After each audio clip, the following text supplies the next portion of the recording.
빠른 게 아닌가. 그것도 가능합니다. 근데 저희가 지금 아메바 마린에서 제공하는 수준이 어떤 건지에 대한 적이 없어서요. 함부로 지금 말씀 못 드리는데 궁극적으로 저희가 만드는 메타버스상에서 3D 반응형 3D를 만들고 이것들을 2D로 임포트할 수 있다면은 아메바 마린은 안 써도 될 수도 있다고 봅니다. 근데 아직까지 장담 못 드리는 게 저희가 정확하게 어떤 기능을 제공하고 있는지 어떤 게 되는지를 모르기 때문에 아직까지는 모르는데 충분히 가능한 얘기고, 그러니까 이런 상상을 했을 때 저희가 생각한 거는 그러니까 AM이 3D 모델링 제공하는 기능들은 일단은 생각을 안 하고 2D, 3D 조금은 생각을 하고 저희가 만드는 반응형 3D 모델에서 2D로 그냥 익스포트 시키는 거를 생각했거든요. 그렇기 때문에 지금 말씀하신 것이 맞다고 봅니다. 근데 지금 AM이 제공하는 3D 형태가 어떤 건지 이거를 모르기 때문에 뭐 쉽게 말하면 이걸 가지고 메타버스 컴포넌트를 만들 수도 있고요. 아니면 지금 말씀하신 것처럼 이거 없이 메타버스 컴포넌트를 기존 도면에서 만들어내서 그걸 갖고 역으로 리버스 엔지니어링을 할지, 그것들은 저희가 좀 더 현실에서 여러분들의 어떤 도움을 받아서 판단을 하고 같이 설계를 해나가야 될 부분입니다. 한 가지 더 아까 우리 김균희 이사께서 말씀하신 아베바 마린에서 지금 사실은 반응형 3D라고 표현하기는 좀 그렇지만 이미 저희들이 3D 모델링 해놓은 걸 가지고 디자인 리뷰를 하려면 그 다루나 이런 거 갖다 놓고서 그 아바타를 통해서 움직이면서 공간을 다 왔다 갔다 하면서 다 하거든요. 실제. 그 기술은 실질적으로 보면은 그렇게 큰 기술이 아니라 아까 말씀드렸듯이 게임 기술이면 그게 다 가능한 겁니다. 아니 그냥 그런 거 플러스 또 하나 아까 뭐 엔진을 가지고 구동하는 거를 발전기 나가면 어떻게 했을 때 좀 부하가 얼마나 걸리고 어떤 연료 얼마큼 인젝션 했을 때 이렇다는 그 구현을 해서 다 우리가 볼 수 있다고 이렇게 말씀하셨죠. 그것도 사실은 부분적으로 하셔로 우리가 지금 이미 구현을 해서 실제 엔진을 가면 엔진샵에 가면 다 보거든요. 기름 얼마 넣고 온도 풀리면서 얼마 들어가고 온도 조건을 딱 넣으면 이 엔진의 지금 부하가 얼마나 걸려 있고 실제로 얼마나 나온다는 그런 게 다 나오는데, 그래서 이걸 같이 접목을 하다 보면 사실 조합을 하면 말씀하신 거에 근접하게 가지 않을까. 솔직히 말씀드리면은 그 아베바 마린이 지금 어느 정도까지 기능을 제공하는지 정보가 제가 정확히 없어서 말씀드리기는 좀 그런데 궁극적으로 지금 말씀하신 부분들의 많은 부분들이 저희가 생각하는 부분에 포함되어 있습니다. 당연히 포함되어 있고요. 저희가 생각할 때는 기본적으로 가장 중요한 부분은 설계 자체를 오브젝트 오리엔티드 기반으로 상위 레벨에서부터 3D 모델로 설계를 한다는 거죠. 설계를 해서 그것들을 아까 말씀드렸듯이 현실에서 레고 블럭 쌓듯이 배를 설계를 하는데, 현실하고 틀린 거는 현실의 레고 블럭은 딱 정해져 있는 사이즈겠죠. 그런데 저희가 제공하는 레고 블럭은 디지털 레고 블럭이라서 얼마든지 필요에 따라서 기준에 따라서 확장하고 기능도 추가하고 할 수 있는 이러한 레고 블럭들을 배를 만들기 위한 모든 레고 블럭들을 제공을 한다는 겁니다.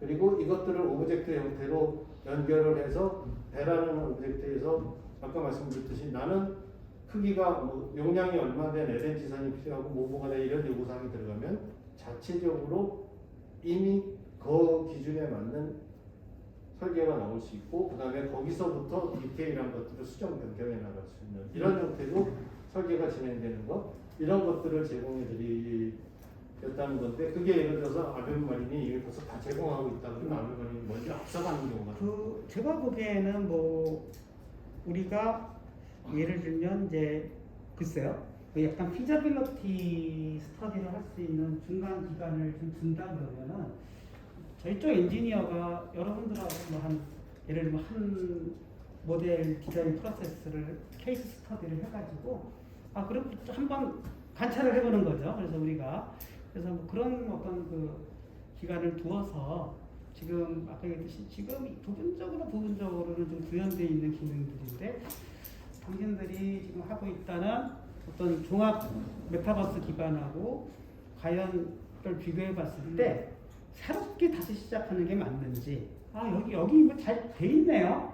여기 그냥 이렇게 잘 이렇게 그거를 컴포넌트화 해가지고 우리 쪽으로 갖다 놓으면 될 것 같습니다. 그러면 제가 보기에는 뭐 그대로 리유즈 할 수도 있을 것 같기도 하고, 이런 부분들은 도저히 이게 컴포넌트가 안 맞아가지고 그거를 우리가 공부해가지고 그거를 다시 우리가 생각하는 C샵이면 C샵 기반의 플랫폼으로 얘네들을 다시 트랜스포트 하겠다. 그럴 수도 있는 거고, 지금 이 부분에서 제가 지금 아베마 마린에서 이미 하고 있는 거, 엔진 시뮬레이터가 지금 이미 하고 있는 거, 또 각종 시뮬레이션 패키지들이 이미 하고 있는 것들에 대한 기능들이 제가 보기에는 이쪽에 어떤 구현되는 솔루션에 서로 검토하는 기간은 좀 필요할 것 같습니다. 지금 이 자리에서 그거 문제가 있어요. 저거는 무슨 기능이 안 돼요.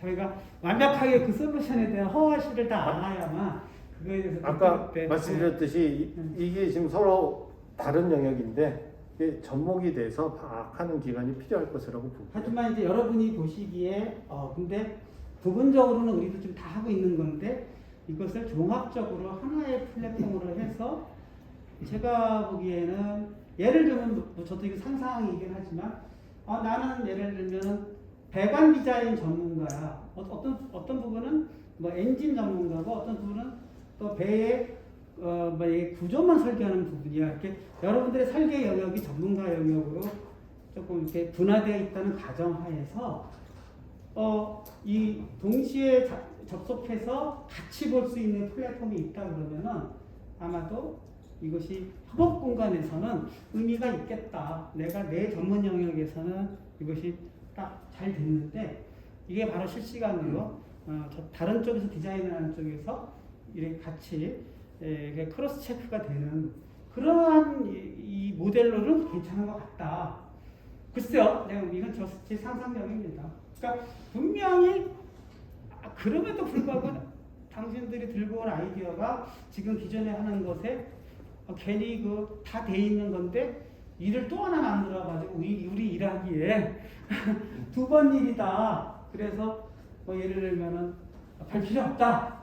이렇게 너무 부정적으로 보신다면 또 조금 더 제가 보기에는 그런 부분에 대해서는 한번 서로 한 발씩 이렇게 다시 한번 저희도 그래요. 저희도 이 그림이 현실 세계랑 동떨어진 그냥 그런 그림이라고 무슨 의미가 있겠어요. 여러분들한테 박수를 받아야 그런 플랫폼이 있다면 너무나 우리 디자인하는데 상당히 좋겠다. 그래야만 저희도 우리가 앞으로 3, 4년 몰입하겠다고 했는데 그러면 몰입이 안 되는 거죠. 그러면 별로 그렇게 좋아하지도 않은데 우리도 아까운 시간을 여기에다 다 몰입할 수는 없는 거거든요. 그럼 다른 세상을 찾아가야 되겠죠. 이런 아이디어를 살 수 있는 세상을 좀 찾아가야 된다고 생각이 됩니다. 그러니까 그 메타버스 기반의 설계 작업을 위해서 사실은 딥러닝이라든지 AI 기반의 기술들이 많이 초기에는 필요할 것 같거든요. 네, 맞습니다. 그리고 이제 설계를 하다 보면 선수가 주어진 조건을 줄 거잖아요. 네. 선종의 어떤 사이즈의 어떤 노트의 배열을 해달라고 할 텐데 그때 당시에 필요한 게 이제 각종 룰이 적용돼야 되고 그러면 저희 같은 경우는 손으로 이제 지금은 다 그냥 사람이 그 룰을 체크하고 검수해서 적용할 거를 찾고 그리고 스펙 찾아서 다시 적용할 걸 찾고 이런 식으로 해서 하고 그것들을 이 플랫폼이라는 데서 AI 기술을 적용해서 일단 읽어드릴 수 있는지 그거 하나 여쭤보고 싶어요. 읽어드릴 수 있는 거는 뭐든지 어떤 룰만 저희가 파악할 수 있다면 읽어드리는 건 얼마든지 가능하고요. 거기서 필요한 기술을 룰을 적용 가능하다 이 말씀이잖아요. 그렇죠. 이 과정이 제가 말씀드린 게 그 과정입니다. 맞습니다. 이 과정에서 그거를 해야 되고요. 네. 여기서 데이터가 공급되고 그 룰들이 공급되고 그렇게 되면 그 과정에서 이게 만들어지면서 말씀했던 AI 학습이 일어나게 돼요. 들어간데 거기에 플러스 예. 저희들이 지금 저희는 설계사고 많은 데이터를 갖고 있잖아요. 예. 즉 데이터가 사실은 도면으로 가지고 있거든요. 예. 그 도면을 저 어떤 플랫폼이 그 도면을 읽어서 3D 모델링화 기술 적용이 가능한지 아니면 그게 어느 수준까지 와 있는지 혹시 알 수 있을까요? 일단 첫 번째는 가능하다는 말씀에는 가능하다는 말씀드리겠고요. 네, 수준이 어느 정도 되는지는 저희가 실질적으로 도면을 한번 좀 봐야 되겠습니다만 저희가 이제 건물 같은 거 가지고 이렇게 해봤거든요. 그래서 건물 같은 거 갖고는 어느 정도 세그멘테이션이 자동으로 됩니다.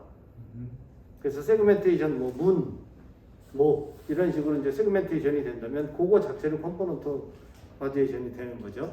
그 도면을 읽어드려서 네. 그 도면을 읽어드려서 배를 만드는 건 가능한데 이제 컨텍스트가 또 틀리죠. 예를 들어서 재질, 뭐 질감 이런 것들에 대한 정보가 이제 그래픽 작업에서 이것들은 도면만 있다 그러면 그거는 저희가 작업을 해야 되는 거고 지금 이미 3D 모델링을 하셔서 이런 게 있다 그러면 바로 도면과 3D 모델링이 있다 그러면 바로 비교해서 예.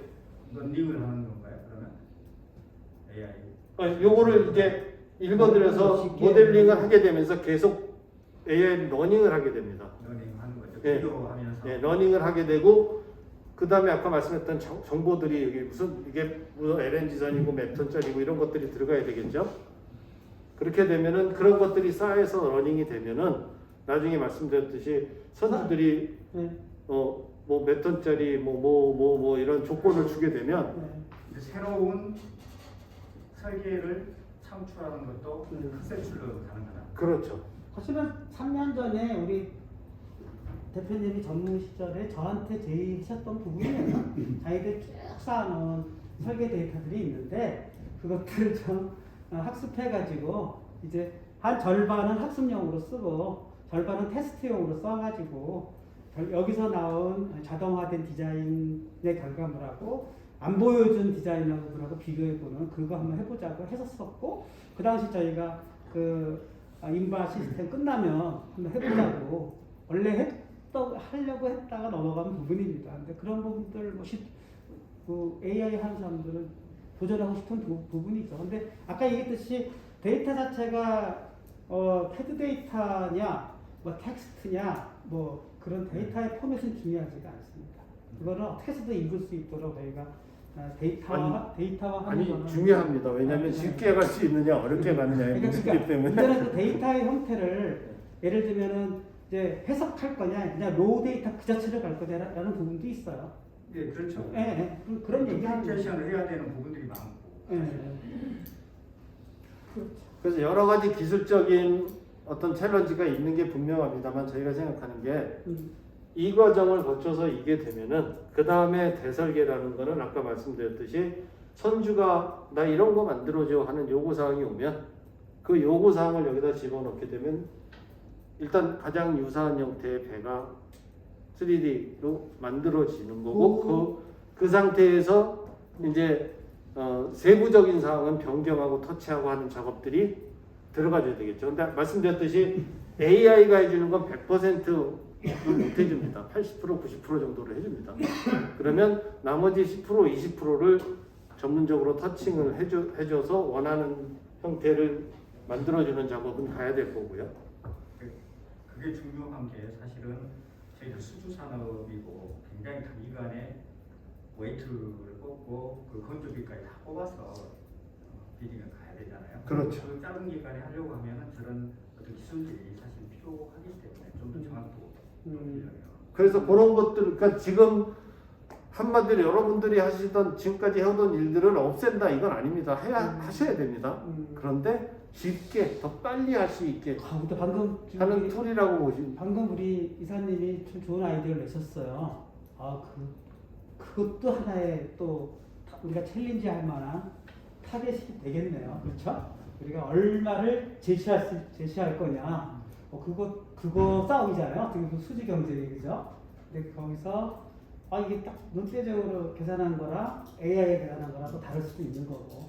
아 좋은 그 아이디어를 줬습니다. 그 생각은 못했어요 저는. 근데 자 그런 거는 어차피 우리가 음. 도메인이 없기 때문에 잘 모르는 거고요. 도메인을 습득하면서 뭐가 좋은지, 뭐가 페인 포인트인지 이런 것들은 저희가 그 파악을 해야 됩니다. 그래서 그 페인 포인트가 파악이 되면 그거를 저희가 어떻게 해결해 줄 수 있는지는 저희가 또 제안을 해야 되는 거고요. 이 과정이 반복이 상당 기간 돼야 된다고 저는 생각을 합니다. 왜냐하면 아까 말씀드렸듯이 서로 갈라파고스처럼 이렇게 떨어져 있는 두 영역이 합쳐져야 되는 과정을 거쳐야 되거든요. 그런데 저는 이런 걸 상상해 봤어요. 제가 뭐 CFT 전문가는 아닌데 사실 CFT 돌리는데 시간이 오래 걸리잖아요. 근데 사실은 그것도 학습으로 다 해결이 가능할 수도 있거든요. 그래서 뭐 예를 들면 CFT 돌리지 않고도 뭐 어떤 머신러닝 네트워크가 있다 그러면 그 네트워크에 넣어가지고 걔가 게싱하는 거죠. 이런 CFT 결과가 나올 것이다. 그리고 실제로 며칠 돌려봤을 때 결과가 또 비교해 볼 수도 있는 거고. 그러게 이제 그런 걸 이제 실시간 예측이라고 하는데요. 그래서 제가 자꾸 상상의 나래를 저는 펼쳐보는 겁니다. 그래서 제가 보기에는 실질적인 세계랑 동작하는 버추얼 모델을 만들 수만 있다 그러면은 그것이 해석을 기반으로 해서 만들 수도 있고 학습을 기반으로도 만들 수 있을 것 같다. 뭐 그런 상상을 좀 한번 해봤습니다. 혹시 그 데이터 트래핑 문제에 대해서 고민해 보실 수 있나요? 데이터 트래핑 문제라는 거는 이게 메타버스 올라가게 되면 데이터량이 엄청날 텐데 일반 게임하고는 시합이 안 되거든요. 전성기라는 게. 그러면 다중 유저들이 동시에 접속을 해서 디자인을 한다고 하면 이게 메모리라든지 이런 데이터 문제가 상당히 심각하게 될 가능성이 있습니다. 그 부분에 대해서는 저희가 정확한 어떤 리퀘어먼트를 모르기 때문에 함부로 말씀드릴 수가 없습니다만은 일단 저희가 보유하고 있는 인력 저 역시도 그렇고 대용량 데이터 처리 쪽에 전문가들이 있습니다. 그 쉽게 말씀드려서 저희 그 핵심 멤버 중에 한 명은 그 넷마블 같은 게임에서 동시 접속자 50만 몇백만 명 동시 접속자가 하는 시스템의 백엔드 시스템을 개발하고 이런 역할을 했기 때문에 실질적으로 충분히 국내에서는 대용량 데이터 처리에 대해서는 저희가 자부를 할 수 있는 인력들을 갖고 있습니다. 근데 사실은 그거 가지고 만일에 모자란다 그러면 결국은 그건 이제 클라우드 쪽에 올리거나 여러 가지 뭐 지금 현실적으로 아무도 못한다는 건 저희도 못합니다. 지금 아베가 마린 쪽에서 대용량 처리 기술들을 많이 도입을 하고 있는데도 불구하고 예. 우리가 설기 상태에서 접속을 예를 들어서 100명이 동시에 했다 뻗거든요. 그러니까 지금 현재는 어떤 식으로 하고 있냐면 자기 파트 모델만 불러요. 이렇게 파이프만 헐과 파이프만 불러요. 근데 배 전체에 들어있는 전장 컴퓨터가 기계까지 다 불러버리면 뻗어버리거든요. 그래서 그런 게 이제 말에 대해서 대용량 정보 처리 기술을 네. 데이터 처리 기술을 모르는 게 아니고 그게 그만큼 데이터의 양이 많다는 거죠. 저희가 왜냐하면 각 컴포넌트마다 각 속성값을 갖고 있는 데다가 지금 메타서버에서 메타서버 쪽에서 말씀하시는 부분은 클래스화를 하면 이건 동량이 1000배까지 늘어날 가능성이 높아요. 그렇기 때문에 지금 현재도 그런 문제가 생기고 있는데 과연 그 클래스 단계에 있는 컴포넌트를 가지고 가능할까 하는 저는 의문이죠 사실은. 솔직히 저희도 그걸 해보지 않고 어느 정도 영향이 되기 때문에 장담은 못 드립니다. 그런데 일단은 아까 말씀드렸듯이 아무도 못하는 걸 저희가 하겠습니다라고는 말씀을 못 드립니다. 그런데 스케일이 다르니까 누군가 할 수 있는 일은 저희도 할 수 근데 있습니다. 이제 저희가 네. 사실 그래서 이제 대신에 그 부분은 네. 어느 정도 되는지는 저희가 파악을 해봐야지만 말씀드릴 수 있는 부분일 것 같습니다. SMT 기판 설계를 제조 설계하고 분량을 잡아내는 기계가 이제 고용 테크놀로지 회사인데요. 이게 이제 이렇게 한 보드에서 이제 패드 기반이라고 하는데 이게 ROI라고 얘가 카메라가 딱 얘가 봤을 때 걔의 집적도를 가지고 이제 컴포넌트 기반으로 잡아내는데요. 한 5만 개 정도 패드 정도를 잡아내는데 이게 이제 커스터머가 바뀌었어요. 그래가지고 이제 세미컨덕터 공정으로 들어가니까 이게 사이즈가 확 줄어들어가지고 한 번에 ROI에서 보이는 게 100만 패드가 보이는 거예요.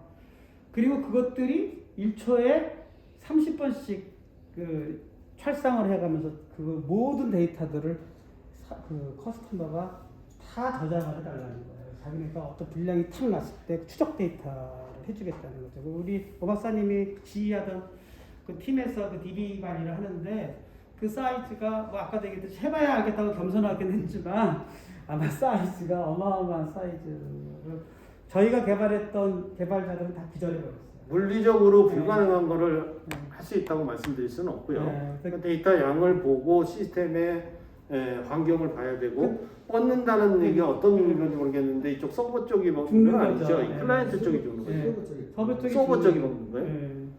네. 제가 보기에는 동시 접속이 막 되면은 뭐 사실 뭐 그 게임 개발하는 사람들의 입장에서는 그거 안 죽게 하는 게 사실은 그 기술이라고 하더라고요. 그래서 뭐 그런 쪽은 또 그쪽 전문가들이 이렇게 보더니 뭐 이거 다 해결하는 방법 찾고 그러는 거기 때문에 결국 그거는 이제 DB 싸움이거든요. DB 설계를 어떻게 하고 그 다음에 어떤 식으로 액세스를 하느냐, 그 다음에 그것을 어떤 식으로 그 컨텐션을 최대한 피하느냐 하는 부분이기 때문에 그거는 제가 소프트웨어 하는 사람으로서 말씀드리는데요. 서버가 뻗는 거는 프로그램이 오릅니다. 데이터 양이 많아갖고 늦어질 수는 있습니다. 오래 걸릴 수는 있습니다. 그러나 뻗으면 안 됩니다. 그거 제가 말한 대로 이렇게 뻗는다 시간이 엄청나게 지금. 그렇죠. 시간이 엄청 많이 걸리는 거겠죠. 근데 데이터 양이 많아서 시간이 걸리는 거는 그거는 물론 이제 데이터 양을 봐야 되겠지만요. 그거는 뭐 어쨌든 그래서 제가 법칙이니까 어쩔 수 없을 수도 있습니다. 제가 지금 5년 동안 국내 최고의 그 AI 랩인 카이스트 랩에서 학생들하고 이렇게 알고리즘 만들고 데이터하고 막 이런 것들은 잘해요. 데이터 셋만 있으면 그거에 그 데이터에 연관하게 찾고 하는 모델들은 잘 찾아내고 여러분이 상상하는 것 이상의 다양한 그 네트워크 모델들을 잘 찾아냅니다. 그래서 그것들은 뭐 저는 걱정을 안 하고 제일 문제는 구현이에요. 그거를 다 담아낼 수 있는 소프트웨어는 그 제가 보기에는 어마어마한 데이터를 핸들링할 수 있는 DB 전문가, 아까처럼 다중 접속이 동시에 일어났을 때 이것을 어떻게 컨텐션을 피할 수 있느냐 하는 그런 다중 접속을 핸들링해 주는 전문가들, 또 소프트웨어라는 게 처음 개발 단계에서 디플로이가 딱 일단 일어나면은 계속 확장이 돼요. 계속 확장이 됩니다. 그러다가 어느 순간에 소프트웨어 구조가 잘못돼가지고 받아들일 수가 없어요. 그럼 컬랩스가 일어나기 시작하거든요. 컬랩스가 일어나면은 그 다음부터는 손을 못 대요, 소프트웨어를. 우리 그걸 레거시화라고 하는데 그런 걸 너무나 우리는 많이 겪어왔어요. 그래서 처음에 그럼 소프트웨어를 어떻게 설계하느냐, 모든 가능성을 다 설계하느냐? 그 제가 보기에는 그 심도 그렇게 못합니다. 그래서 그런 거 저런 거를 우리 오 박사님은 AI 전문가가 아니에요. 소프트웨어 그 스트럭처 전문가거든요. 그러니까 대형 소프트웨어는 어떤 식으로 설계를 하고 확장성 있게 하고 그것이 클라우드 기반으로 돌아갈지 뭐 서버 기반으로 돌아갈지 이런 거를 다 해보셨어요. 그리고 그다음에 같이 일하는 오늘 안 오셨던 정승현 그 대표는 아까 얘기했듯이 게임사에서 수십만 수백만 다중 접속이 일어났을 때 DB 처리를 어떻게 하느냐는 것은 뭐 그것도 또 전문가니까. 그래서 이쪽에 정승현 유사보다는 김동구 쪽이 그쪽이죠. 네. 그래서 이쪽 팀은 저는 어떻게 보면은 임플리멘테이션 이걸 구현하는 소프트웨어 능력을 갖고 있다는 거지. 아까랑 좀 말이 또 중복되는데 거기에 담을 수 있는 콘텐츠는 아닌 게 아니라 아웃소싱을 해가지고 그 중에서 AI 룰 베이스로 해가지고 이거를 최적화시킬 수 있는 룰 베이스 만들자. 그거는 또 그거 전문으로 하는 알고리즘 팀들이 있어요. 뭐 우리 카이스트에도 있고 또 다른 데도 있을 수 있고 디자인을 어떻게 최적화를 하느냐 뭐 이런 거 전문가 있겠죠. 여기는 그냥 소프트웨어 설계를 잘 할 수 있는 팀인데 만에 하나 야 여기서 어느 랩에서 디자인을 자동화하는 최고의 팀이 있어. 근데 그걸 구현하려고 보니까 어마어마한 데이터를 처리해야 돼. 근데 그 데이터 처리할 수 있는 사람은 아무도 없어. 그러면 어설픈 소프트웨어 설계자가 만들겠죠. 그러면 이제 좀 만들다가 아까처럼 스케일을 감당을 못해가지고 컬랩스가 일어나거나 아까처럼 데이터가 점점 많아질수록 시스템이 점점 느려져가지고 작동을 못하는 그런 사태가 벌어질 수 있다는 거죠. 그래서 제가 보기에는 이런 아이디어 있을 수 있습니다. 또 더 잘 쓰는 회사 있을 수 있어요. 또 그 부분을 전문적으로 시뮬레이션하고 그것을 구현하는 랩 있죠. 그런데 아까 말씀드렸듯이 전문으로 하는 설계 기업이 우리 뒷세계에 딱 맞는 그런 맞춤형을 해줄 수가 없을 것이고 또 이런 대용량의 데이터를 처리해주는 소프트웨어 구현 능력을 누가 하지? 국내에서 누가 하지? 아까 얘기한 이런 팀이 최고로 잘하는 팀인데 그 누가 할 거냐는 거죠. 학생들이 막 나와가지고 박사 따는 논문들이 나 디자인 최적화했다 그러면 프로그램 짜봐고 하고 프로그램 몇백 줄은 짜겠죠. 그러나 어마어마한 스케일과 어마어마한 데이터를 처리하는 소프트웨어를 누가 짤 거냐는 부분에서 저는 제가 보기에는 그것은 우리 제가 쓴 그거 같아요. 네, 우리 요 대학교에 어쨌든 오 박사님이 나는 할 수 있는 그러한 역량을 갖췄다고 보는 거고 여러분이 자꾸 제기하시는 그러한 기능들 더 잘할 수 있는 데가 있는데 그건 부분적으로 잘하고 그 제기에 그거 알고리즘 더 잘하는 랩이 있는데 그거 당연히 더 잘하겠죠. 또 여러분이 지금 하고 있는 각종 이 소프트웨어 여러분이 제일 잘하는 거 디자인 여러분이 제일 잘하죠. 디자인은 누가 하겠어요? 우리 보고 배 만들라고 왜 만들 수 있겠어요? 종이배나 만들지. 학생들 나름대로 데이터가 주어지면 거기서 모델링하고 최적화는 하겠죠. 설계 회사들, 소프트웨어 회사들 자기네들의 소프트웨어 플랫폼 안에서 제공을 하겠죠. 그러나 우리가 요구하는 걸 해달라 그러면은 그거는 아마 답이 없을 거예요. 좀 더 기다려보세요. 한 5년 기다리면 버전 3.3.5에 나올 겁니다. 그런데 하나도 기다릴 수는 없는 거예요. 그런 게 제가 상상하는 물론 오늘 우리가 제시한 소프트 아이디어를 못할 수도 있는 거고 우리가 굉장히 너무나 어떤 아이디어라는 비전을 갖고 와서 메타버스의 세상으로 구현되는 쉽빌딩 이거를 이제 들고 왔는데 또 우리가 나름대로 독창적인 아이디어도 저는 있다고 봅니다. 뭐 다 있는 거 주워보겠다는 것도 아니고 여러분이 찾아주시면 돼요. 야 여기 당신들이 한 걸 가지고 비딩 시스템으로 적용하면 되겠다. 그 놀라운 아이디어죠. 비딩 시스템으로 우리가 이거를 잘해가지고 초기에 우리 손해보지 않도록 뭔가 해야 되겠다. 그것도 하나의 좋은 거라고 생각합니다. 네. 빌딩 시스템이 되려면 이게 돼야 됩니다. 또 혹시 또 궁금하신 점 있으시면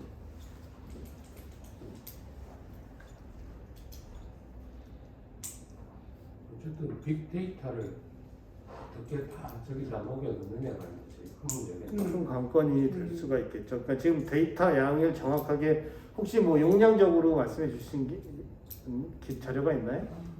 그게 전화가 있는데 요거 한번 우선 펼쳐보실래요? 요거 파스텔에서 아까 펼치기 하나 있던데 이런 거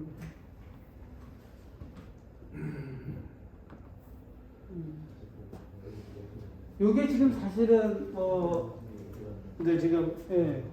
질문하신 거는 이거를 동시에 수백 명이 접속을 했을 때 여기 있는 이 용량이 너무 커서 얘가 서버가 감당을 못한다는 말씀이시거든요.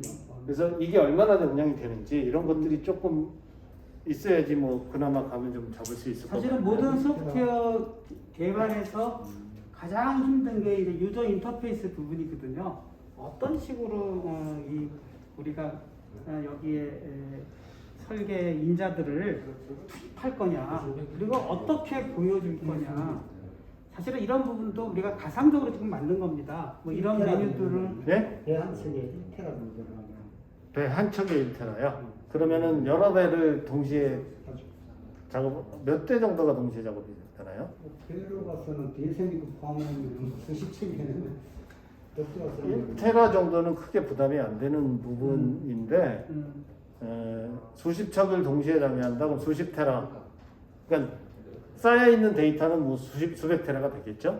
그 밑에는 폭발들은 더 훨씬 더 많아. 네, 훨씬 더 많겠죠. 근데 실질적으로 동시에 읽어서 제공해야 되는 것들이 뭐 배 한 척당 1테라, 그러면 이제 수십 테라까지 될 수 있다는 말씀이시죠. 결국은 그건 이제 시스템과 메모리 사양하고 또 연관이 될 겁니다.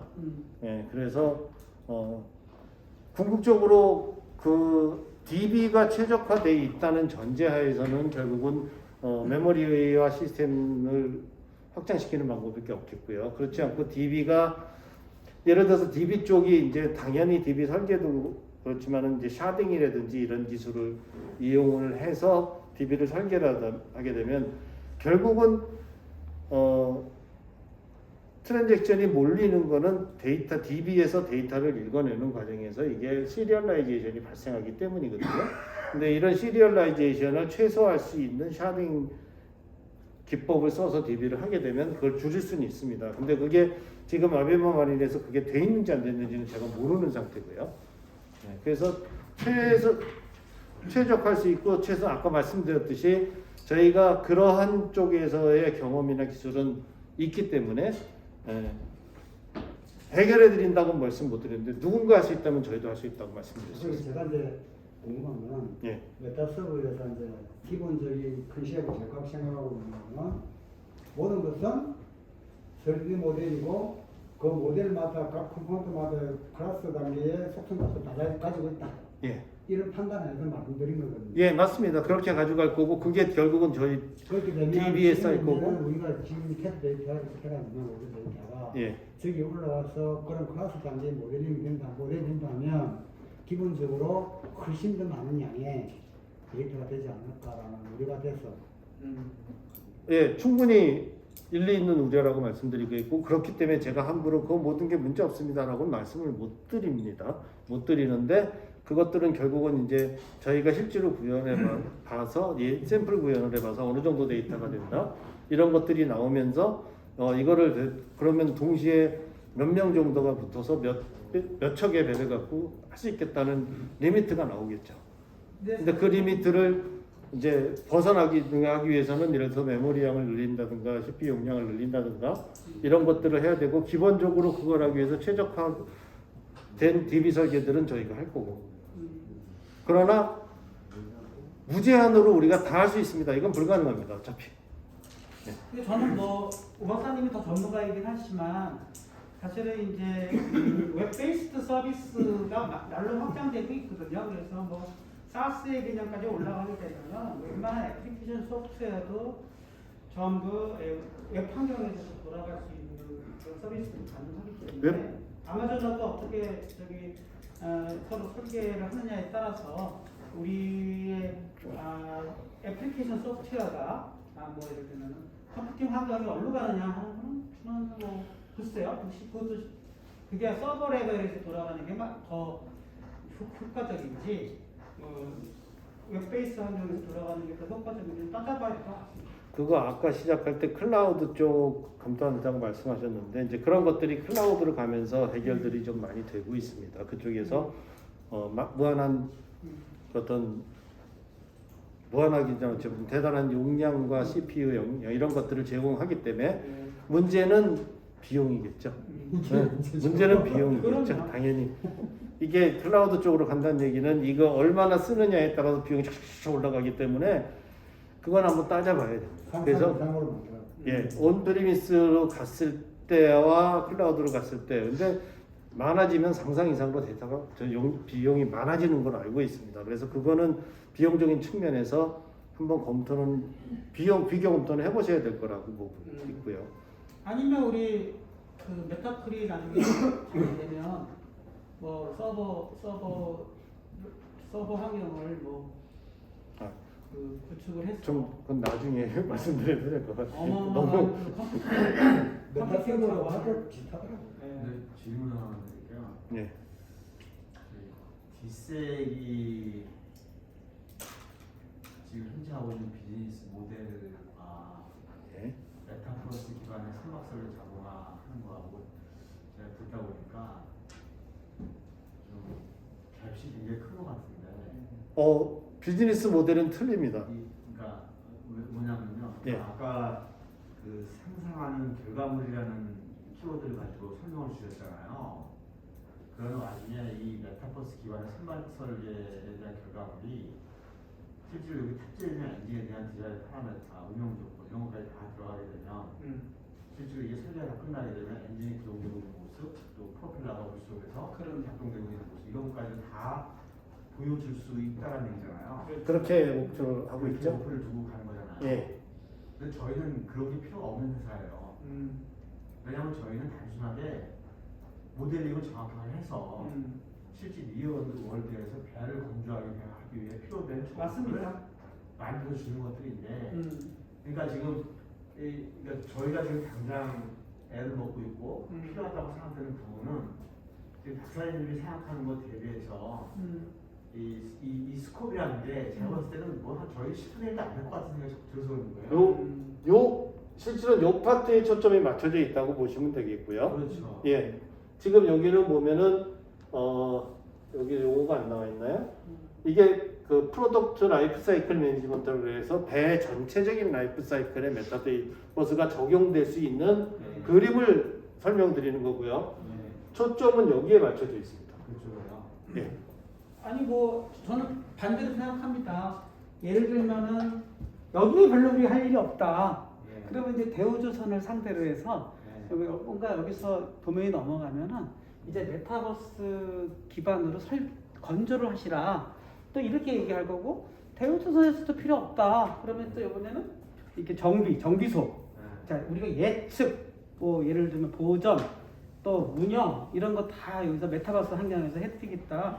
뭐 이렇게 갈 수도 있는 거죠. 그러니까 제가 보기에는 비즈니스 모델은 비링에서도 뭐 비즈니스 모델 차원에서는 저는 현재로서는 이거는 이제 풀 스케일 시나리오를 다 보여드린 거고 그 중에서 우리가 당장 페인 포인트는 여기다. 그래서 여기서 뭔가 아직도 갈 길이 먼데 것만 했다가 다 어디로 갈 거냐 뭐 이렇게 된다는 거는 그것도 제가 보기에는 이거 다 되려면 어느 정도 스케일이 있어야 될까요? 제가 보기에는 D색의 지금 그 엔지니어 규모가 어느 정도인지 몰라도 아마 D색이나 또는 여기 대우조선 해양에 있는 엔지니어급의 스케일은 있어야 되지 않을까요?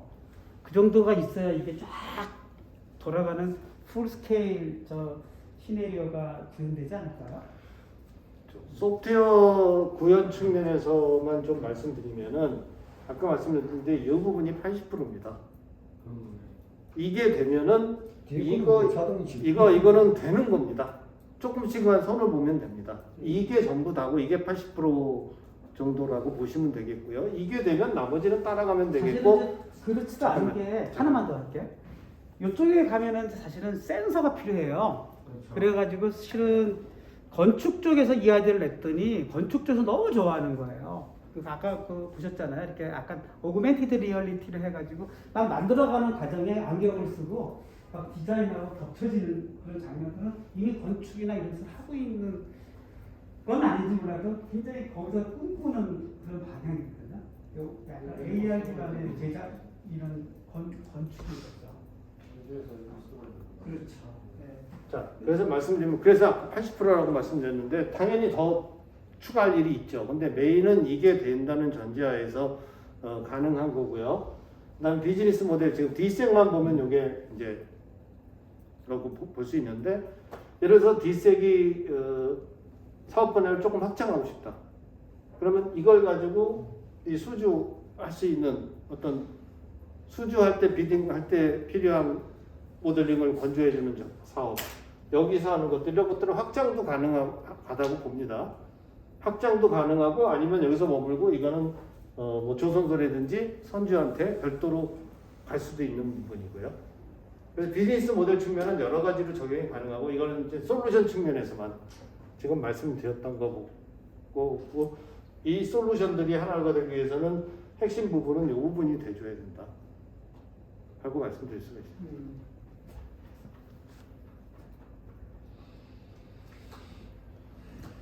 뒷색이 계속 설계 회사로만 10년 후에도 설계에서로만 있다 이렇게 장담은 못하지 않을까요? 아니 그러니까 뭐 나중에 기회가 되어서 협력을 하게 되면 결국 데이터 싸움일 건데 그렇죠. 제가 생각하기에 그 데이터가 조선에 있는 그 빅3로 생각을 하시면 안 되고 저희가 가진 데이터는 무지하게 나중에 보시게 되면은 이제 저거를 디벨롭하는 데서 필요한 데이터를 우리가 보유하고 있는지 잘 모르겠거든요. 그래서 왜냐하면 지금 아까 저희 어떤 분도 얘기했지만 지금 우리가 가장 중요한 거는 3D 모델링 중에 AI를 이용해서 주어진 시간에 정확하게 모델링하고 정확한 생산 정보를 끄집어냈을 때 그 선주들한테 제공을 해야 되지 않습니까? 조선주들한테. 예. 그런데 그런 부분에 있어서 많은 오류가 생겨서 그 오류를 어떻게 하면 제어할 건가. 그 다음에 우리가 모델링하는 데 있어서 좀 더 이피션시를 높이기 위해서 이제 그 AI를 이용해서 기반을 자동 루팅하고 이런 것들이 이제 부분적으로 지금 하고 있어요, 그렇죠? 근데 그런 것들이 이제 3D 반영형 저는 아직도 잘 모르겠는데 저 부분에 있어서 우리가 지금 하고 있는 것들이 그런 것들만 이제 서로 간에 그 인테그를 시키면 되는 건지 그게 아니고 아까 설명 주신 것처럼 저는 디자인 툴에 각종 구조에서 CFD 쪽 소음 진동 문제, 그다음에 뭐 프로포션 해석하는 거 그런 것들을 다 이렇게 연결을 시켜야 되는 건지 그런 부분들이 지금 그러니까 우리는 지금 어떻게 보면은 더 쉽게 말씀드리게 되면 CAD라는 거하고 CA라는 게 있잖아요. 컴퓨터 에이드 디자인이 있고 그다음 컴퓨터 에이드 엔지니어링이 있는데 엔지니어링은 별도로 시뮬레이션 툴이 있어 해석을 해서 이 결과물을 가지고 우리가 도면을 그리게 되면 문제가 퍼포먼스가 저는 문제가 없다고 판단해서 CA라는 시뮬레이션 툴과 해석을 하는 거고 이거는 퍼포먼스에 대해 관련된 거고 CAD의 공간과 주어진 공간 내에서 해당되는 그 오브젝트를 깔아주는 거잖아요. 그런데 우리는 CA 쪽 같은 경우는 그러니까 설계 상단 쪽에서 정리가 되고 나게 되면 끝나는 거고 그 다음에 우리는 이제 배를 만들기 위해서 플랫폼을 갖고 구조 모델링을 하고 각종 배관들 깔고 장비 배치하고 이런 것들이잖아요. 그죠? 그러니까 이런 것들에 대한 건지 아니면은 거기에 추가해서 저기 얘기하는 디자인 툴과 시뮬레이터까지 다 이쪽으로 연결시키는 거면은 제가 생각할 때 무지하게 방대한 일들이 방대합니다. 근데 그러니까 당연히 한꺼번에 못 갑니다. 예. 당연히 한꺼번에 못 가고 단계별로 가야 되고요. 예. 예, 단계별로 가는데 궁극적으로는 그걸 하나로 다 모으는 게 저희 기본적으로 지금 생각하고 있는 거고요. 아까 말씀하셨던 뭐 비딩할 때 무슨 컴포넌트 이런 거 뽑아내는 거는 중간에 컴포넌트화 가는 과정에서 아마 가능할 것으로 보고 있고요. 그다음에 아까 CA 연동은 아까 말씀드렸듯이 제가 정확한 공정을 모르지만 분석 작업은 설계 작업에 먼저 끝나야 됐을 거라고 저는 판단을 합니다. 그러면 분석 작업은 먼저 진행하고 약간 공정이라는 게 있는데 공정의 순서들을 이게 바꿔주지 못합니다. 그 순서들은 그대로 가야 됩니다. 근데 아까 말씀드렸듯이 그 공정을 걸리던 거를 짧게 쉽게 갈 수 있는 인터페이스를 저희가 제공한다는 겁니다. 지금 뭐를 대신해서 빼고 이거는 아닙니다. 일단 우리 엔지니어님의 질문사항은 그거지. 이 반응형 메타버스 기반의 이 산출물에 주는 가치가 무엇이냐? 딱 단도직입적으로 질문을 하신 거예요. 그렇죠. 그러면 CFT 분석을 해서 설계하고 배치하고 최종적으로 도면 탁 나와서 우리는 그렇게 프로세스가 되는데 비용, 시간 그것이 얼마인지는 우리는 몰라요. 근데 우리 기술이 들어갔을 때 before, 일단 우리 기술이 들어갔을 때 after, 일단 구현됐다고 가정하고요. 얼마나 그 구현하는데 힘드는데 그걸 하겠다고 그러느냐 하는 거는 그렇다 치고 자, 구현돼서 최종적으로 얻어진 그 솔루션에서 똑같은 해석, 디자인, 배치 쫙 해가지고 최종 산출물까지 나는데 딱 비교했을 때 도대체 뭐냐? 그게 결국은 지금 질문하신 요점인 아, 것이고. 그러니까 그것도 포함되어 있는데요. 그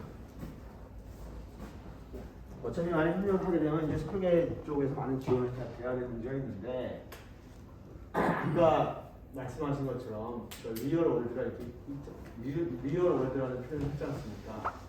여기에는 설계 프로세스와 그 다음에 여기서 만들어야 되는 설계 산출물이 있어요. 그렇죠? 그런데 리얼 월드 쪽에서 우리가 실제로 고객이 필요한 설계 산출물을 주어진 시간과 비용 내에서 만들어 주는데 요게 문제점들이 많이 있다는 얘기죠. 1, 2, 3, 4, 5 이런 게 있어요. 그럼 아까 이 단계 쪽이 저희가 가장 핵심적으로 얘기하는 비즈니스 모델 겸 비즈니스 페이지인데, 저 부분에 있어서 우리가 지금 고통받고 있는 문제점들이 있어서 AI라는 기술과 그 다음에 그런 것들을 이용해서 이 문제점을 해결하기 위해서 이제 노력을 하고 있어요. 그죠? 시간도 좀 줄이고 오류도 줄이기 위한 그런 활동들을 하고 있다 그죠. 그런데 이놈이 아까 주신 말씀에 따르게 되면 메타 버스 월드라는 이런 표현을 했을 경우에 요게 우리의 전문성과 그 다음에 데이터와 그 다음에 툴들이 이제 어떤 형태로 간에 연기를 시키게 되면 이쪽으로 넘어갔을 때 저쪽에서 표시되어 있는 프로그램 1부터 5가 이게 해결이 되는 거냐. 그걸 목표로 하고 있는데 지금 그게 파악이 안 돼 있는 상황이기 때문에. 그 다음에 예. 기존의 이런 형태에 대해서는 저희랑 좀 더 얘기를 하게 되면 우리 업무 프로세스하고 이 프로세스 통해서 우리가 만들어야 되는 결과물의 문제에 대한 정확한 아주 클리어한 픽처를 그리시게 되면 그리고 그런 우리가 일을 하는 과정에서 발생된 문제점들을 이걸 통해서 해결하는 거에 대한 목적 플러스 현재 저희는 이 세상에만 있기 때문에 이 세상은 경험을 못했잖아요. 그래서 이거에 대해서 그림을 그리시고 있는 박사님들 입장에서 또 다른 어디셔널 밸류가 뭐냐 이거예요. 이게 그러니까 뭐냐면은 이 문제점을 지금 우리가 리얼 월드에서 해결하는 노력을 하고 있는데 이것도 상당히 많은 시간 걸릴 수 있을 것 같은데 이 해결이 우리가 원하는 수준까지 될지 안 될지도 우리는 좀 모르는 거예요. 그렇죠? 그런데 이런 과정을 거쳐서 이 세상으로 왔을 때 정말로 우리가 판단했을 때 아주 이 문제점에 대해서 클리어하게 해결이 된다는 컨피던스가 저희한테 있다면 그럼 굉장히 도전해볼 만한 가치가 충분히 있다고 보고 있는 거고 거기다 플러스 우리가 디지털라이제이션 하는 거에 대한 궁극적 목적은 기존의 비즈니스 모델 쪽에 대해서 프로세스 개선을 통해서 또 다른 밸류를 만들어서 그걸로 인해서 고객한테 프로핏을 만들어주고 그걸로 새로운 비즈니스를 만드는 게 궁극적인 목표 아닙니까? 이것도 DTA가 아니고 그러면 그런 측면에서 봤을 경우에 이 문제점을 해결해준 거 플러스 우리가 기대할 수 있는 어디셔널 그 베네핏 그게 무엇이냐 그게 저는 계속 머릿속에 맴돌고 있는 거예요. 왜냐하면 만약의 경우에 이거 자체에 대해서 결과 산출물이 우리가 지금 하고 있는 방법 대비해서 큰 차이가 만약 없다면 그죠?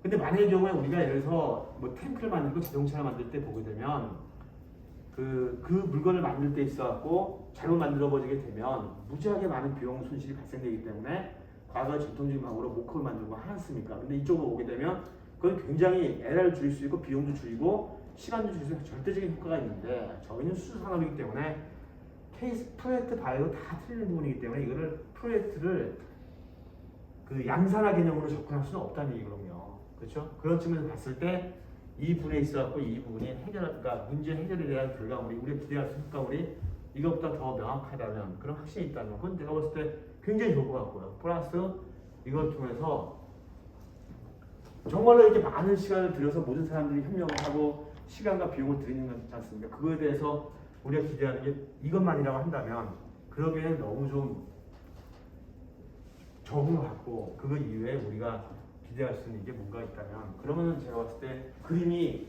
여기 계신 분들 모두가 좀 클리어한 픽처로 같지 않겠냐 이런 생각이 들어서 제가 질문 드린 겁니다. 예. 좋은 말씀 감사하고요. 기본적으로 저희의 접근 방법은 이거를 통해서 해결하겠다는 게 기본적인 접근 방법이고요. 그 다음에 에디셔널을 들어가게 되는 솔직히 저희가 이거를 끄집어서 말씀드리기는 도메인 난리지가 없습니다. 그래서 아까 말씀드렸듯이 서로 알아가는 과정을 도메인을 하는 과정이 되면은 여기서 그러면 우리가 할 수 있는 거는 이것도 가능해, 이것도 가능해가 될 수가 있는데 네, 알겠습니다. 예, 지금은 너무 그 사실은 이쪽에서 그게 저희가 모르기 때문에 원래 그거는 이제 뭐 상품 기획 단계에서 당연히 우리가 삼아야 할 부분이죠. 보이스를 듣는 거죠. 커스터머 보이스를 수집하는 일인 거고, 페인 포인트를 수집하는 거고, 그다음에 as is 현재 어떤 문제들이 지금 산적해 있는가를 아마 다 수집해야 될 것입니다. 그리고 이제 우리가 상상하는 솔루션, 우리 솔루션이 이걸 다 커버할 수 있는가? 못하겠죠. 또 상상하지 못한 페인 포인트나 상상하지 못한 문제들이 존재를 할 것입니다. 그러면은 자 이것이 다 커버가 되나? 이렇게 봤을 때 또 커버가 안 되는 경우에 또 어떠한 기법을 써야 되겠지 하는 것들이 저는 들어가야 된다고 봅니다. 그래서 제가 보기엔 결국 그 현장에서 또는 지금 실제 커스터머가 사용해서 얻어지는 효과, 예. 밸류 그게 눈에 안 들어온다면 이 기획은 잘못된 것이죠. 저는 전적으로 인정합니다. 그래서 우리는 예전에 제가 학생들한테도 그랬어요. 쥐 잡는 게 매고 꽁 잡는 게 매다. 이 인공지능, 딥네트워크 다 잊어버려라. 문제를 해결하는 게 우리의 핵심이다. 이렇게 해서 우리는 첫 번째는 제1번이 엔지니어의 1차 덕목은 문제를 해결하는 거라고 저는 그걸 주장을 해요. 문제를 해결하는데 가장 큰 첫 단계는 문제를 아는 거죠. 문제 잘못 이해해가지고 엉뚱한 대답하는 게 제일 황당하잖아요. 그러니까 문제를 알아내는 가장 이 첫 단계가 아마도 지금부터 우리가 해야 할 단계인 것 같습니다. 그러니까 대략 우리가 가야 할 방향을 여러분들이 이해하셨다면 네. 문제를 디파인을 해주셔야 됩니다. 우리 저희가 그러니까 지금 현재 우리가 설계 아까 그 두 번째 있는 왜 우리 주력 비즈니스 모델인데 저걸 하고 있는 동안에서 우리가 고통받고 있는 거 페인 포인트를 고통받고 있는 걸 해결하기 위해서 우리가 어떤 활동하고 있는지 그걸 잘 정리해서 먼저 설명을 드리는 게 좋겠네요. 그렇죠. 네. 그 다음 단계는 아마 그거가 될 것 같습니다. 알겠습니다. 참고로 소프트웨어를 전공하는 그 학생들이 제일 처음에 배우는 말이 뭐냐면은 소프트웨어는 프로블럼 솔빙이다 라는 걸 배웁니다. 그래서 프로블럼 없이는 솔빙이 의미가 없어지는 거고요. 지금 프로블럼들을 가지고 계시는 거고 저희는 솔빙할 수 있는 기술은 있는데 프로블럼을 모르는 겁니다. 그래서 프로블럼과 솔빙 기술이 합쳐져서 좋은 결과를 낼 수 있는지 그리고 그 문제가 매크로한 문제일 수도 있고 아주 마이크로한 문제일 수도 있어요. 다 좋습니다. 왜냐하면 여기 너무 디테일하지 않냐 그래도 그것도 상품에서는 커다란 차별성이에요. 그래서 아주 뭐 매크로하게 이런 문제다 하는 문제 뒤에 있으면 그거는 크게 해결해야 큰 주제인 거고 마이크로하게는 이러한데 이런 파일들이 이게 참 문제다. 이런 파일을 바꿔줄 수 있느냐 그런 것도 좋아요.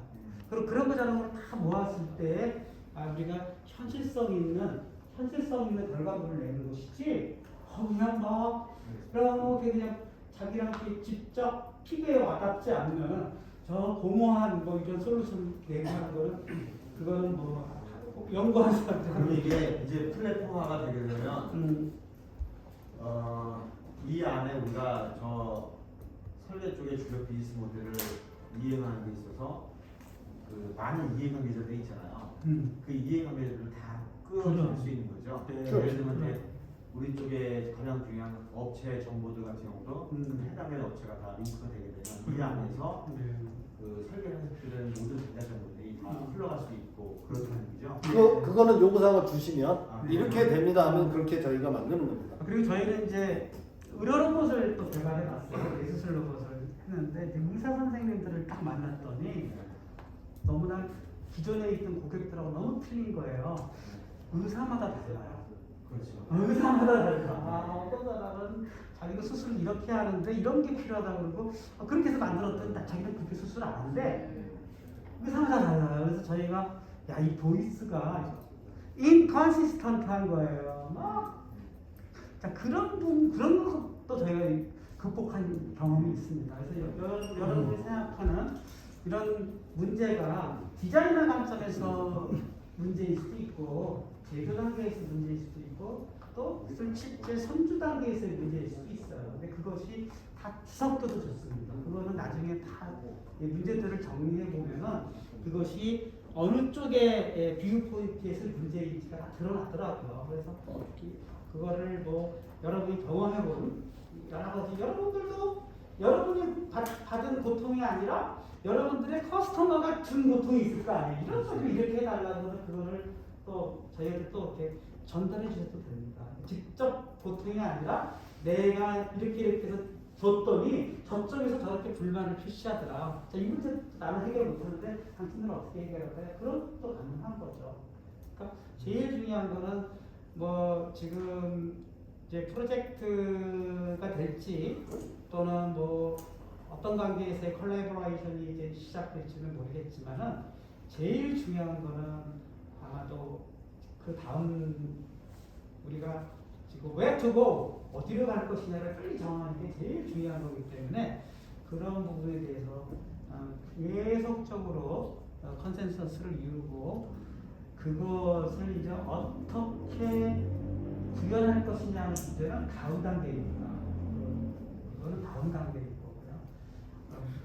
무엇을 만드느냐 하는 것도 다음 단계고 그 전에 좀 더 전 단계에서부터 우리가 시작을 해야 되죠. Y의 단계라고 하는데 이거를 왜 만들어야 되지? 거기서부터 길을 잃어버리면 만들어 놓고도 상당히 뒤늦게 후회할 때가 많아요. 그래서 그 Y의 단계와 What의 단계를 잘 명확하게 구분하는 단계가 저는 프로블럼을 잘 디파인하는 단계 그리고 그 문제라고 생각하는 시각도 그 주체에 따라 다 다르다는 것을 저는 경험해본 경험이 있기 때문에 그 과정을 계속 그 수집해 가서 어느 정도 이렇게 모여지면은 뭐 이제 해결자들도 우리가 다 했을 때 안 됩니다. 뭐 내가 보기엔 그럴 리가 없어요. 그러면 이제 어떤 식으로 또 네트워크를 잘 구성해 가지고 이 문제를 내가 풀 건 내가 풀고 같이 풀 건 같이 풀고 풀어달라고 할 건 또 거꾸로 풀어달라고 요구를 하고 그런 식으로 이제 프로젝트 매니지먼트가 뭐 이루어지지 않을까 생각이 듭니다. 자, 지금 상당히 많은 시간을 이렇게 하겠는데요. 혹시 더 궁금하신 거 있으면 질문 받고 아니면 풀어드려야 될 것 같아요 지금. 네. 그 마지막으로 클로징으로 말씀드리면 예를 들어서 뒷세계에서 우리는 지금 불편한 거 하나도 없어. 그러면 더 이상 얘기가 진전될 게 없다고 봅니다. 그러나 불편한 게 있어. 이게 됐으면 좋겠어 하는 게 있다면은 그거를 해결할 수 있는 역량을 가진 사람들이 저희고 그다음에 저희가 가진 역량 외에 다른 역량들이 필요할 때 그것들을 커넥션을 갖고 있는 게 저희이기 때문에 한번 시도를 해봐서 프로그램 디파이닝 하고 그게 원하는 대로 해결될 수 있는지 방향 정하고 이런 다음 단계로 가면 되지 않을까 이렇게 생각을 합니다. 그리고 저희가 저희 성질들이 좀 급해요. 성질들이 급해가지고 저 같은 경우는 뭐 거의 프로젝트의 기간을 우리 카이스트랑 할 때도 다 1년 단위로 하자고 했거든요. 원래는 뭐 김정환 교수님은 2년짜리, 3년짜리 하자거든요. 그런 게 어딨어요. 그리고 제가 중간에 다 나서가지고 이거 저기 1년짜리로 하고 3개월마다 결과 보이죠. 이래가지고 전부 마이스터는 자기가 쪼개가지고 그 1년 단위 내에서도 또 중간중간에 진전되는 상태를 보여주는 걸로 제가 이렇게 유명했어요. 그래서 전무님이 아주 고경철 교수가 중간에 나서는 바람에 그래도 상당히 프로젝트가 조금은 현실에 가깝게 진행된 것 같다는 마지막 2년 저희가 수행하고 나서 그런 평을 받았거든요. 이번 일도 마찬가지입니다. 시작을 하게 되면 우선 손에 잡히는 것부터 시작을 할 거예요. 손에 잡히는 것부터 시작을 해가지고 중간중간 결과물도 역시 3개월마다는 보여줄 수 있을 정도로 시작을 해가지고 그 다음에 최종적인 골은 1년을 넘지 않는 우리 1년 넘는 거 너무 싫어. 아니 그 뭐 하는 짓도 모르는데 이미 그건 잠깐 지금 한 번 잊어버려 주십시오. 아니, 뭐 하는지도 정의가 안 됐는데 어떻게? 그러니까 그만큼 프로젝트는 예.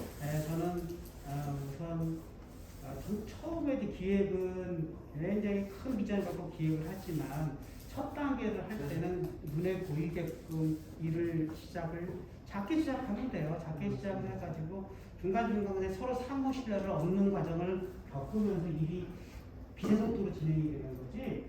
1년 기다리십시오, 3년 기다리십시오. 그때 뚜껑을 열어봤는데 딴 세상으로 가 있어. 그러면 서로 망하는 거예요. 그런 면에서 아마 저희가 일을 하게 되면 아마도 제가 중간에 이제 기술 고문으로 되어 있고 엄청나게 쪼을 거예요. 엄청나게 쪼고 엄청나게 여러분들도 괴롭힐 거예요. 그래서 이 문제 지금 좀 더 문제를 보완해 주십시오. 막 해가지고 계속 그걸 해서 이게 아마도 이게 저는 굉장히 그 속도전 저쪽 국적 얘기를 하자면 속도전에 강합니다. 우리는 속도전으로 가면서 대신 속도를 못 맞추겠으면 일에 양을 좀 줄여야죠. 초기에는 이렇게 줄여가지고 탁탁탁 나가면 여기서 뭔가 일을 하면은 우리한테 빨리빨리 좋은 기회가 오겠구나 하는 느낌을 가져야 여러분들도 이 프로젝트에 많이 관심을 가져주실 거고 결국에 가서는 그게 이제 확대 재생산 돼가지고 다국은 디셀이 또 다른 우리 역량을 가진 회사로 거듭나는 그런 기회가 되지 않을까 저는 싶습니다. 사장님 아까 데이터만 필요한 데이터만 조합하면 된다 이렇게 말씀하시는데 주십시오. 네. 아니 먼저 뭐가 돼야 된다, 뭐가 해결돼야 된다는 걸 알려주시고 그걸 해결하기 위해서 저희 뭐가 필요합니다 말씀드리면 그 중에서 당연히 데이터가 포함되어 있을 겁니다. 아니 근데 제가 판단할 때는 네. 기본적으로 지금 현재 헤드 시스템이 어떻게 되어 있고 이걸 봤을 때 우리는 이런 식으로 가야 되겠다 라는 뭔가 이게 그림이 어느 정도 그려져야 그러면 이걸 하기 위해서 우리는 어떤 데이터를 모을 것이고 그게 돼야 되는데 지금은 헤드 시스템도 몰라 지금 이제 가고자 하는 방향도 명확하지가 않아 그래서 저도 없어서 헷갈리거든요. 네, 그거를 한 3개월 저는 잡자는 얘기예요. 그렇게 해서 3개월 후에는 훌륭한 상품 계획이 끝난 단계에서 그다음부터 본격적인 이제 인력과 비용이 투입돼야 되는 거지. 처음부터 서로가 지금 코끼리 만지기식으로 뭔가 아직도 지금 우리 1시간 세미나하고 1시간 기획이다 됐지만 여기서 나온 게 이런 거구나 하고 딱 보여준다 그러면 그건 또 잘못된 기획이라 생각합니다. 분명히 디테일하게 현재 상황을 서로가 오버랩을 많이 해가지고 서로를 알아가는 기간을 저는 예를 들면 그렇다고 1년 달라고 할 수는 없는 거고 한 3개월 정도에 저희가 자주 내려오고 또 자주 저희들에게 모든 걸 오픈해 주시고 이렇게 해가지고 한 어느 정도 3개월이 끝나면 그거를 저는 플래닝 단계, 기획 단계. 그러니까 설계에 대한 자동화를 극대화한다라고 보게 되면, 그러니까 정확히 모르겠지만 이게 완성됐을 때 모습이 그 가상 세계 쪽에서 모든 것들이 컴포넌트 또는 오브젝트 베이스로 저게 다 구축이 되게 되면 초기 모델이 구축이 됐는데 우리가 그 설계를 진행하는 과정에 있어서 어떤 부분이 바뀌게 되면 이걸 또 한 사이클 돌려가지고 계속 환류를 시켜야 되지 않습니까? 그런데 이 안에서 그게 자동으로 다 서로 물고 물리는 게 하이라키로 잘 정리가 되어 있으면 매트릭스가 되어 있게 되면 내가 뭘 하나 바꾸게 되면 이거랑 연결되면 자동으로 쫙 바뀌어버리는 거죠. 디펜던시가 들어가면서 바뀌게 되는 형태인 거죠. 예. 아니 그것도 하나의 페인 포인트로 등록을 한다. 그렇죠. 왜냐하면 이게 1970년도에 미 해군이 시뮬레이션 기반으로 플랫폼 디자인을 하였다고 해서 그 미 해군이 해군 사업에 종사하고 있는 미 해군의 모든 RT 전문가들을 다 모아서 수천 명을 모아가지고 과제를 진행했던 프로젝트들이 있어요. 근데 그게 뭐냐면 말 그대로 설계를 하는 데 있어서 플랫폼이 구축이 되게 되면 해군 배 구축하는 걸 개발할 때 개발되는 과정을 지켜보면 수없이 많은 요구 조건들이 바뀌잖아요. 그럼 요거 조금 바뀔 때마다 이 사람이 사이클 돌려보다 보니까 설계 기간이 막 5년, 10년씩 걸리니까 이거를 초기에 플랫폼을 쫙 구축해주고 서로 간에 디펜던시를 다 걸어버리게 되면 해군의 요구조건이 딱 바뀌어서 요구조건만 매크로로 리카운트 만들어 딱 집어넣어버리게 되면 그게 자동적으로 플랫폼 설계 쫙 끝나고 바뀌는 부분이 쭉 나오면서 이 솔루션이 나오는 거죠. 그리고 기가 막힌 거잖아요. 네. 기가 막히죠. 그래서 이제 그걸 진행하다가 한 5년간 진행하다가 결국은 그렇게 해서 될 일이 아니라 시스템 개별적으로 시뮬레이션 언어를 수술 하는 게 맞겠네 해서 그때 당시 기술은 그게 안 됐었거든요. 지금도 안 될 수는 있습니다. 그러나 네. 그때하고 틀린 건 지금 많은 AI 기술과 많은 기술들이 발전됐기 때문에 가능할 수 있다고 저는 보고 그렇게만 되면은 예. 좋습니다. 저는 동부제로다. 저는 사실은 3개월간의 서로 기획 TFT라고 그럴까요? TFT를 구성을 좀 해가지고 3개월간의 사장님한테 보고할 수 있는 최종적으로 이 프로젝트가 가야 할 방향과 예상되는 모습이 이거고 또 그때 가서 결론부는 이거랑 완전히 다를 수도 있을 거예요. 그렇죠. 그거를 한번 만들어보자고 역제안을 해드리고 싶습니다. 이렇게 해서 오늘 뜨겁게 반응을 보이신 여러분들 관심 있는 부분들이 같이 참여해 주셔가지고 다 같이 우리는 배를 몰라요. 그러니까 배 설계에 대해서 어떤 것이 문제다 하는 것들을 자꾸 알려주시고 우리 또 그 문제를 가지고 과연 이것이 얼마나 가능할 것인가를 또 검토하고 이래가지고 최종적으로 그 산철물을 가지고 우리가 상상하는 이런 메타-베이스드 쉽 디자인 프로세스 솔루션 이거를 기획해보는 거죠. 기획. 저희가 오늘 기획한 거를 결과를 보여드렸다고 생각하지 마십시오. 오늘은 기획이 아니고 저희는 오늘은 아이디어 제공 측면이고요. 메타베이스드 네. 기반과 AI 기반으로 이것을 좀 설계 자동으로 할 수 있지 않을까 하는 생각을 해보았습니다. 그리고 제가 다른 데 강연 가가지고 메타베이스드 머신러닝을 아이디어를 냈더니 굉장히 좋아하시더라고요. 머신러닝이 은근히 보면 데이터 기반으로 되어 있는데 어느 부분이 잘 안 되냐면 리얼월드 머신러닝이 잘 안 돼요. 어린아이가 걷는 거를 학습을 시키려고 했더니 어린아이들은 한 3살까지 쓰러져 보면서 걷는 거를 학습을 한다고 하더라고요. 그 얘기는 뭐죠? 3년 걸린다는 얘기잖아요. 로봇이 워킹머신을 하나 만들어가지고 팡팡 쓰러지면서 그거를 쓰러졌어. 너 3년 타고 와서 잘했어. 깨끗게 해주면 3년 걸릴 거 아니에요. 근데 메타버스를 잘 구현을 해버리면은 제가 가상세계에서 학습을 해요. 그러니까 그런 식으로 이제 아까처럼 메타 환경이라는 게 아까처럼 사람한테도 좋지만 기계한테도 좋은 거예요. 기계는 시공간을 초월하거든요. 리얼월드는 시간과 공간의 제약이 있다 보니까 똑같은 환경을 만들어줘야 되고 똑같은 시간이 흘러야만 학습이 되는 부분이 있는데 메타 환경을 잘 구축해놓으면은 그 다음부터 이것이 데이터가 오고 가는 속도는 빛의 속도거든요. 그러니까 알파고가 이세돌을 이겼을 때 한 1년에 뭐 5억 판을 든다고 하더라고요. 사람은 죽었다 깨어나도 1000판도 못 든다고 하더라고요. 하루에 뭐 3판씩 둬도 5억 판을 든 사람하고 못 이기잖아요. 5억 판을 왜 들 수 있었을까요?